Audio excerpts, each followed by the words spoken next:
Well, good evening, everyone, and welcome to this short course on local planning for infill development for small cities. I'm Pete Komet, the Mayor of Tumwater, and I'd like to welcome you all here to our beautiful City Hall here in Tumwater. This is an interesting class, or course, as I understand it. Part of the discussion this evening is to talk about some of the projects we've been doing locally here, and we've been doing some pretty exciting stuff here, I think, especially in Tumwater. Pretty proud of the work we've done on Capitol Boulevard, and we're currently doing at the brewery property, and we think it's going to really lead to some pretty dramatic and good changes in the city of Tumwater. But we've got a long ways to go. We know we're not there, that the plan is really just the beginning of a very long process. You know, I think all of us know these plans have a relatively short shelf life. In our three communities, at least, people move pretty readily between the three communities, and so there's a fair amount of turnover, not just in the residential areas, but also in the businesses along these areas. And so, how we keep the community engaged and supportive of these plans is as big a challenge long term as we've had short term. And I hope it's something that you'll talk about and think about in the future. It's great to see all these planners sitting in these city council seats. I'm sure they've relished being in this position for years, and now you have an opportunity. And I'm already heard that there's going to be a motion before we're done this evening, so good to see that. But again, I just wanted to welcome you this evening. I think this is a great opportunity, a learning opportunity for us, and I'd encourage you to listen and engage and get what you really can out of this. What you put in will be what you get out of it. So thanks again, and I'm going to turn this over to Heather Balish from the Department of Commerce to take it to the next level. So thank you all for coming this evening.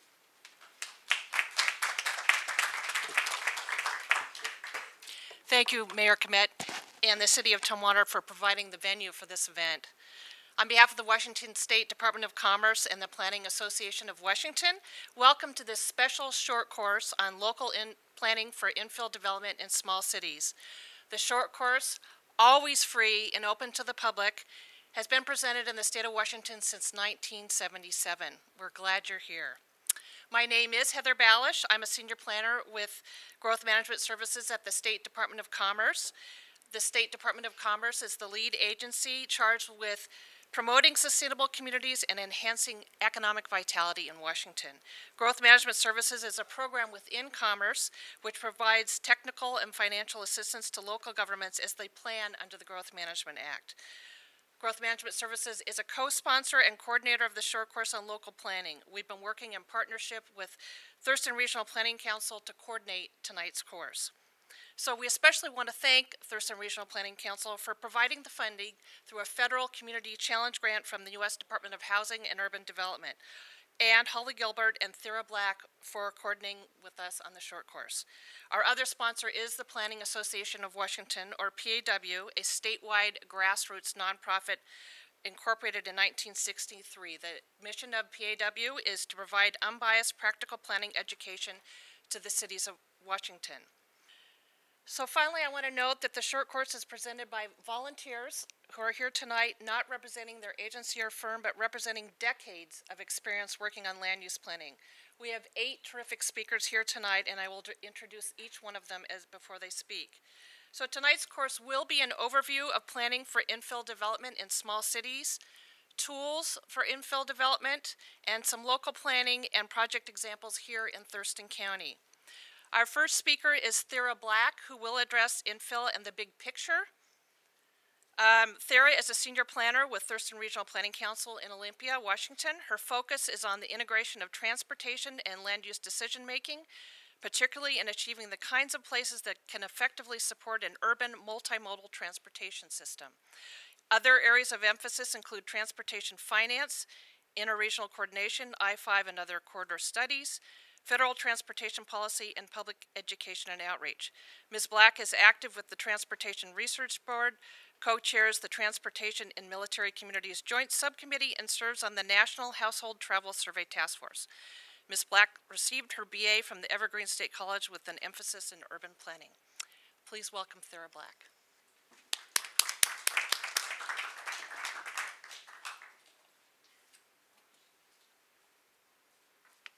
Hi, everybody. So I get to kick it off tonight with sort of the big picture overview of infill and why it matters to us. And so we'll spend most of this time talking about, the reasons why we are focusing on infill and the challenges. But I think first it helps to start off with sort of making sure we're all on the same page in terms of what we're talking about. So when we're talking about urban infill in this process and in this region, we're talking about building on areas that have already been built on. So instead of growing out, it's more about growing in or growing up. And this could be in the form of new buildings on vacant lots or adding additional units on lots that aren't fully developed out. It could also be, and we can argue over this later, but for tonight we're also thinking about it as repurposing or redeveloping existing buildings into other uses. And so all of those are ways that we can approach infill and redevelopment. And I also need to be really upfront and say that we're approaching this as something that's desirable for our communities. This is something that, if we do it right, will enhance and enrich our existing communities. So infill, a characteristic of it is that it sort of happens incrementally over time. It's not like greenfield development where you go out and you clear the land and suddenly you've got a whole brand new community out there. It's the fabric changes over time. And so what we're going to do over the next few slides is sort of click through some local opportunities that we have here, both in terms of opportunities for infill and some real world examples of it. So infill can occur on very large lots like this old empty Kmart site. We also have opportunities on small lots, and that can be really challenging, but also very effective if it's done right.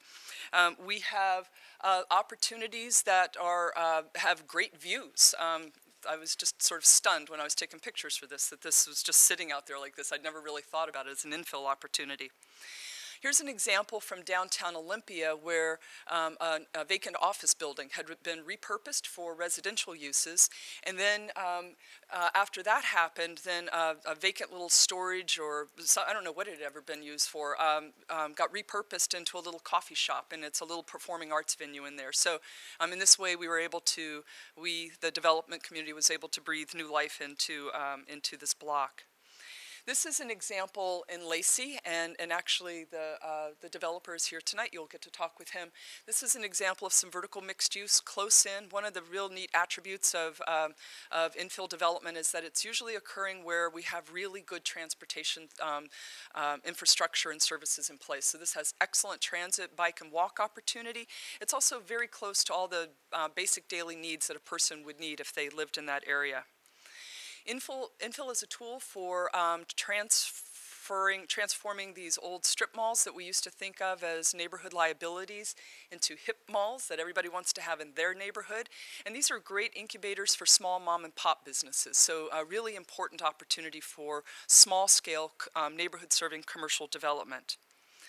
This is an example from Tumwater on Capitol Boulevard of horizontal mixed use from infill, where you have residential and business and then a commercial pad out on the street waiting to be developed, where maybe vertical mixed use doesn't pencil out, but again, we have that same benefit of proximity of uses through this infill. So when we ask, why does infill matter?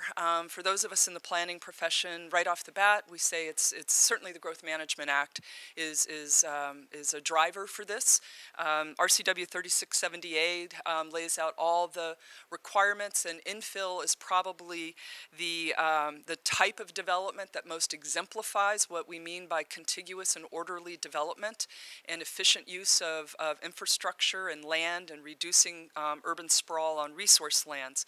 But even if you did not live in Washington State and didn't have the Growth Management Act driving this, I think for any community that is looking for to be more sustainable and create more livable places, I think infill is a really powerful tool. And compared to conventional suburban development, infill is vastly superior, whether we're talking about reducing land consumption or stormwater runoff. So I'm just going to click through a few of these here, and most of this data is drawn from our research and analysis that we did for Sustainable Thurston. So infill is a really important tool for reducing the growth in per capita VMT. And for those of you who are not transportation geeks, VMT is that acronym for vehicle miles traveled. And what it means is that if we can allow people, if we can create communities that allow people to access their basic daily needs without having to drive as much, it's less use of energy resources, less air pollution, and lower household travel costs, which increases housing affordability. So really powerful sustainability tool. Infill is also really good for transit. Infill is how we fill in some of the holes in our urban fabric. And as we get more destinations in close proximity to each other, transit works better. And so using data from intercity transit and our own land use data, we're able to see that where we have the greatest density of activities, people, jobs, people living there, shopping there, all that, is also where we have the highest transit boardings on a daily basis. So very clear correlation there. Over the next 2, 3, 4 decades, we're expecting another 55,000 housing units to be built in Thurston County.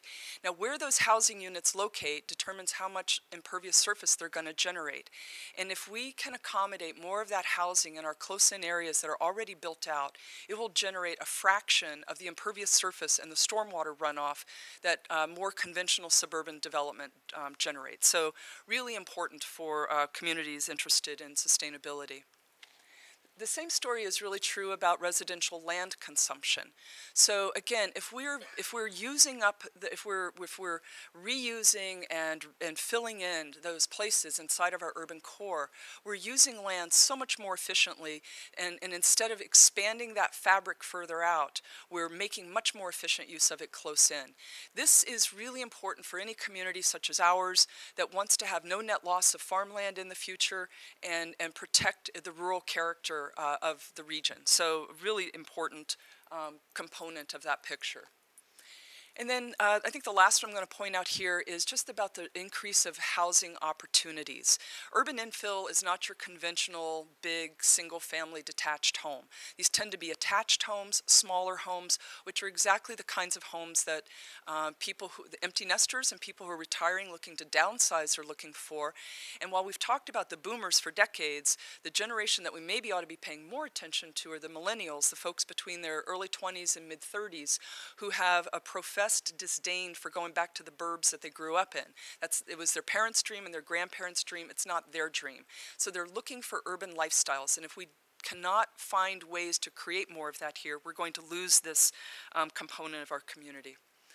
So what we're going to talk about tonight are infill opportunities along urban corridors. You're going to hear from Olympia and from Tumwater and from Lacey about activities that are going on in their districts. This corridor that we're looking at is the focus of our effort, and it's a real challenge because this corridor was not always the local corridor that it is today. And this is a map from 1952 looking, this particular one is the alignment, the ultimate alignment that they chose for I-5 and US 101, but before I-5 and US 101 went in, our urban corridors were the state highway corridors that connected Seattle to Portland, brought timber in from the coast to the mills in downtown Olympia and points north. So we have to acknowledge this and take a look at this history to understand where we are today, or else, you know, a lot of our efforts will be really futile. We're trying to create people-oriented places that never, you know, existed in the past. So we have plans that more or less look like this somewhere in the vision, but what we have on great stretches of the corridor are parts of it that still look very much like the old state highway corridor. So I think, you know, I guess I come here with the belief that infill is going to help us transform these places into more people-oriented places where driving is an option for people. It's not a requirement every time they leave their house to go somewhere. So some have asked, why do you always focus on these corridors? What's it about the corridors? And why are you always talking a quarter-mile corridor? And that's because that's the organic nature, the way we travel and the way commerce works and the way neighborhoods evolve and grow and change over time. And corridors give us a chance to enable people to make utility trips, not just walking the dog for miles and miles, but leaving the car at home to go to the store. And so that's why we really focus on corridors and the infill opportunities that give more people, more destinations, more choices with less driving. So what we see when we look in the past is that we've had very little infill development actually locating on our corridors. Most of it has gone into conventional suburban development and rural development. But when we look at our, when we look at what has actually happened, we look at our forecast, and then we look at real estate analytics, and we actually see that there's a pent-up demand for this type of housing product that is not yet being realized. And so if I were you, I'd be saying, well, if there's so much demand for it, why isn't it happening? And so I'm going to wrap up my bit with some challenges. Now, I've chosen tonight to put them into 4 categories, and I think anybody in the room who's in the private sector would say, well, aren't they all about financial feasibility? And yes, they are. But just to make it a little easier, not have too many words on a PowerPoint slide, we've broken them into 4 categories: financial feasibility, regulatory constraints, environmental cost, and public and political pressure. So the first one, the financial challenges to urban infill. Some part of that has to do with just the lay of the land. I mean, this is land that has already been developed. It's already been parcelized. It's in small pieces. And so it's either the land is small and the risk that the developer incurs is spread across fewer units. So each unit that gets built there sort of incurs more risk, which is a real challenge for the developers. Or if they're going to have to acquire 3 or 4 or 8 small parcels, that's also very costly. But there are also costs associated with the construction financing and maybe we'll hear differently tonight, but in the research that I've done, there's a lot more capital for conventional suburban development than there is for infill development. And this region has not yet proven the market for this very effectively. And so we're a bit of a riskier market for investors to invest in. We're a bit of a secondary lending market, so our developers and investors have to jump through higher hoops to make this type of product pencil out. The other thing I would say is that whether it's the public sector paying for it or the private sector, the retrofit of old infrastructure is very costly. Upgrading 60-year-old water systems, upgrading, separating sewer water or stormwater from sewer water. Those are expensive retrofits that we're asking any developer in this area to do. Now, there are regulatory challenges as well, and these too influence the bottom line. But for starters, I'll just say I think most of the planners in this room would probably agree that most of our development standards are better suited for conventional suburban development than they are for this type of development. And so that has the effect of creating unpredictability in the regulatory process. We don't have a lot of familiarity with innovative urban design and urban products. It's harder for these types of projects to make it through our development review process. This is sort of coupled with a challenge that I'm best characterizing, and maybe this will provoke some responses later, that we have very aspirational plans and visions, but we rarely go back and bench test those against financial feasibility. So we have plans that are unbounded by financial reality, and this is a real challenge for developers who are trying to come forward with something that's actually really going to pencil out when the public, when the community has bought into a vision that maybe looks a bit different from that. And then parking fits into that in a way, we don't want to be punitive. We don't want to impose truly urban parking standards, but we also don't want to impose suburban parking standards either. The next challenge that I think we really have to contend with, and maybe we'll talk about this some more tonight too, are the environmental challenges to infill. So compliance with the new stormwater acts under the Clean Water, or the stormwater requirements under the Clean Water Act are going to be a real challenge in our urban areas. And I have some colleagues who refer to this as the sprawl-inducing environmental mitigation measure. It's going to be very difficult to meet the stormwater mitigation requirements in our urban infill areas. There's also, in these areas, these are, you have a lot of contaminated soils cleanup to deal with, and if you're dealing with old buildings, you likely have asbestos or lead paint, which is very expensive to dispose of and contend with. And finally, the last one is our public and political challenges to urban infill. And I actually had to chat with a couple of policymakers ahead of time to see how far I could speak on this. But I'll say that I think there's universal public opposition to change in their neighborhoods. That's not just here, it's everywhere. This is a very common and natural reaction. It gets more complicated, though, in that sometimes there's not the political will to follow through on the implementation measures that are necessary for the vision. So it's much easier politically to support the vision. It's a lot harder to make the difficult political choices that are necessary to implement that vision. So, and all of this is compounded by a lack of experience in this region, a lack of familiarity with good urban design principles and market analytics. We're still, I think, learning how to integrate the vision and the market analysis. And probably because of that, I think sometimes on the regulatory side, we want to overprescribe the details to make sure we get exactly what we want. But since we never put the market analytics with it, sometimes we might actually have unrealistic expectations about what can be built. So these are just some of the challenges. I have a hunch we'll probably hear of some others as we go forward and hear from the other speakers tonight. I'm hopeful that what we'll hear from Joe and from Morgan will give us some insights. What can small cities do to increase the attractiveness of infill investment in their communities to help us realize this part of our vision? So with that, I think I'll stop. Thanks.